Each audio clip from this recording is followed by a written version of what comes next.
Friends, normally આપણે ક્યાંય south Indian ખાવા જતા હોય ત્યારે બેક ઓફ ધ માઇન્ડ આપણા મગજમાં 5-6 ડિશિસ જે છે એ ફ્લેશ થાય. ખાસ કરીને ઢોસા, ઇડલી, મેંદુવડા, મૈસૂર ઢોસા અથવા ઉત્તપમ, અને એમાં 4-5 અલગ અલગ વેરાયટીઝ. પણ ટ્રેડિશનલ ઓથેન્ટિક સાઉથ ઇન્ડિયન ડિશિસની અંદર લેમન રાઈસ અને ટોમેટો રાઈસની પણ સ્થાન હોય છે. તો આજે આપણે રાજકોટના મોકાજી સર્કલ પાસે આવેલા સિટી ફૂડ સ્ટ્રીટના કિચનમાં છીએ અને એના શેફ આપણને આજે જણાવશે કઈ રીતે બને છે authentic south Indian lemon rice. Vijaybhai, અત્યારે હવે આપણે શું બનાવવા જઈ રહ્યા છીએ આ ઢોસા સેગમેન્ટમાંથી? આપણે અત્યારે બનાવવા જઈ રહ્યા છે લેમન રાઈસ. લેમન રાઈસ, હા. ઓકે. ને એમને આપણે ઓકે તેમાં ઓઇલ રહેશે, આપણે માંડવીના બી રહેશે, ઓકે, લીમડો રહેશે, તીખું મરચું રહેશે, રાઈ રહેશે, અડદ દાળ રહેશે, ચટણી રહેશે અને મીઠું રહેશે. ઓકે. અચ્છા, નોર્મલી આમાં ઓઇલ કયું યુઝ થતું હોય છે? આપણે સનફ્લાવર સર. શું આ બનવા જઈ રહ્યા છે લેમન રાઈસ? ફ્રેન્ડ્સ, જેને ખ્યાલ નથી જણાવી દઉં કે આજથી થોડા દિવસ પહેલાં મેં આ જગ્યાનો એક પ્રમોશનલ વિડીયો બનાવ્યો હતો, પણ એકચ્યુઅલી આ પ્રમોશનલ વિડીયો નથી, આ તમારા માટે એક્સક્લુઝિવ રેસિપીનો વિડીયો લઈને આવ્યો છું. And thanks to city food street આપણે તમને લોકોને ડિટેલમાં એક્સપ્લેન કરી શકીશું કઈ રીતે બને છે સાઉથ ઇન્ડિયન સ્ટાઇલમાં લેમન રાઈસ. તો આ બધા જેટલા સ્પાઇસીસ એન્ડ ઇન્ગ્રીડિયન્ટ્સ જે છે, ખાસ કરીને રાઈ, ચણાની દાળ, અડદની દાળ એન્ડ સાથે જે લાલ મરચું હોય છે, સૂકું લાલ મરચું, એના ઉપર સિંગદાણા. હવે આને થોડાક સનફ્લાવર ઓઇલની અંદર આ રીતે ફોતળી લેવામાં આવે.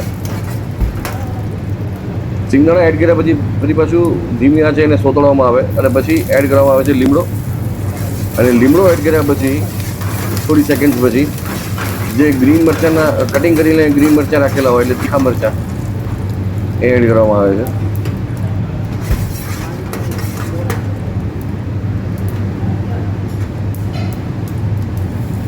હા, લીલા મરચાં. હવે એના ઉપર લીંબુનો રસ અને પાણી આ બે એડ કરવામાં આવશે.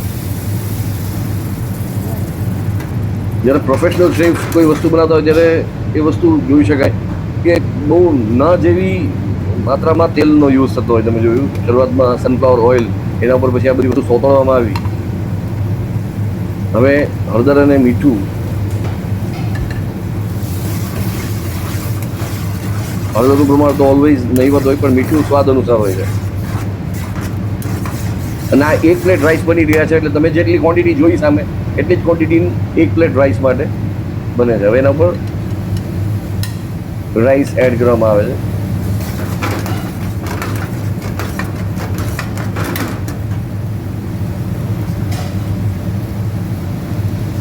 અને આપણે મેન્શન કરવાની જરૂર નથી કે આપણે જે રાઈસ બોઇલ કરતા હોય એ બોઇલ કરેલા રાઈસ જ આમાં એડ કરવામાં આવે, એને થોડી વાર ઠંડા થવા દેવા પડે અને એ પછી એને એડ કરવામાં આવે.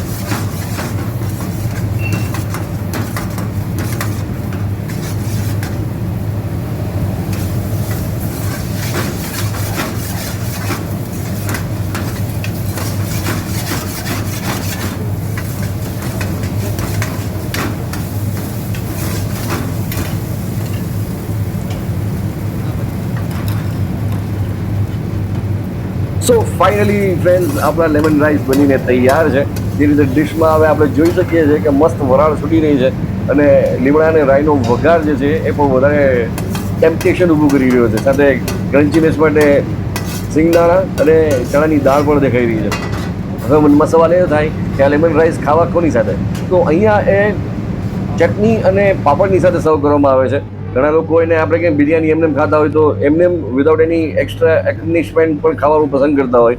મારા જેવા હોય તો સાથે સાંબર ખાવાનું પસંદ કરતા હોય. કારણ કે હું એવું બિલીવ કરું છું કે આપણા ટેબલ ઉપર આપણી જ વસ્તુ આવેલી હોય તો પછી રાજાને ગમે એ રાણી, આપણને ગમે એમ ખાવાનું અને મજા કરતું જવાનું. જય જય ગરવી ગુજરાત.